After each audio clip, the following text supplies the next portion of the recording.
Hello everyone. First of all, I just want to thank you for all the support you have shown me in the previous videos, and if you're enjoying these videos and you're finding it useful, then I highly recommend enrolling into my Tailwind CSS course. So far we have over 15,000 students and we're getting good reviews about this course. So I highly recommend checking it out if you want to learn Tailwind CSS in detail. So if you want to enroll into this course, you can find the link in the description. Alright guys, so now we're going to cover the font family group of classes. So the font family classes are mainly three. So we have the font sans, font serif and font mono. And you have these default presets that you can use, and of course you can use your custom ones if you want to, but these are ones that are already available with Tailwind CSS. To use fonts, for example, sans serif, you just have to do font sans as a class, and to use serif, you just do font serif, and to use monospace, you just do font mono, and that should apply those fonts. And we're going to cover the font size. It's very straightforward, as you can see from the class. So you have XS, which is extra small, you have SM, which is very small, which is small basically, and then you have base and you have large.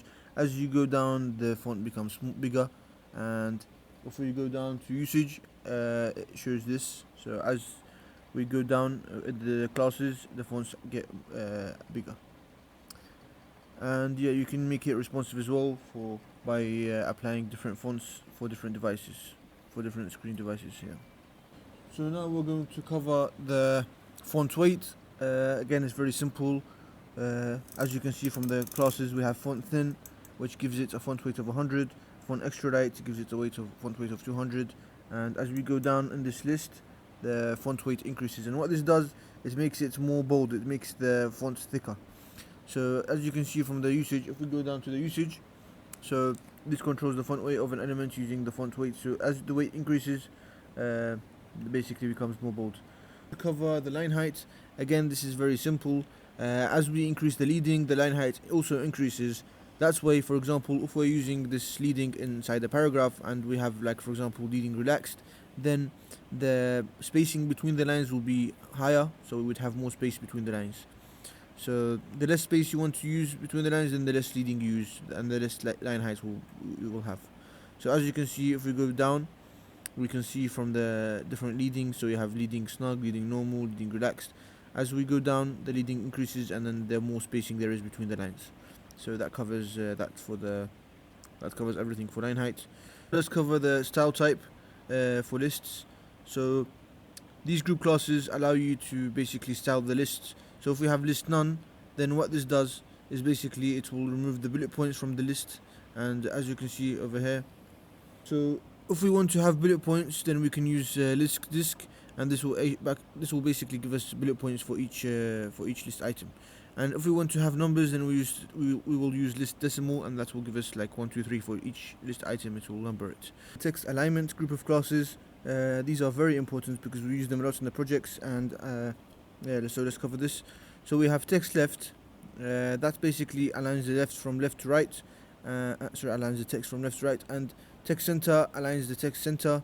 Text right aligns it from right to left, and text justify, it basically makes it like into a block. So as you can see, if we go down to the examples, let's go to the examples and you will understand what I mean by text justify. So for text left, as you can see, the text is going from left to right, and center is being centered, and right is being aligned from right to left. And text justify, as you can see, it's a block, so it will cause spacing and everything in the lines, just so that it's basically has like a block structure, a square structure. So yeah. So now let's go through text color. Again, this is very important. We use this a lot in the projects. So we have text transparent to make the text transparent, and text current to give it the color, as you can see over here, the sort of like a light black, text black will basically make it black, and as you can see, each color would basically make the text that color, and the shade, as you increase the shade, then the darker the color will be. So as you can see, text gray 500, and then you have text gray 800. The text gray 800 is much darker than 500, as you can see. So that pretty much sums it up. Let's go down. So in terms of using these colors, it's simple. You just put in text, and then you put in the color you want, and then you can put in the shade of what you want, and to apply it. Let's go through text opacity. So the opacity, it's basically the higher the number. So the way you would use opacity is text, then you write opacity, and then you put in the number of opacity, the level of opacity. The higher the level of opacity, the more opaque it will be, and the less level of opacity, the more transparent it will be. If we go down to the examples, as you can see, we have these texts, and the first one has an opacity of 100, so it will be very opaque and it will not be transparent. And the last one has opacity of 0, and as you can see, it's looking quite transparent, so you would see the colors behind it, or if you have something behind it. Okay, that pretty much summarizes it. Cover text decoration. So we have these three classes: underline, line through, and no underline. So it's pretty much self-explanatory. So underline underlines it, as you can see from the example. Strike through basically crosses it out, and no underline removes the underline. So if you have a text that has underline and you write no underline, then it will remove the underline for you. Pretty much sums up the typography section. I hope everything is very clear. Yep, so that pretty much sums these classes up.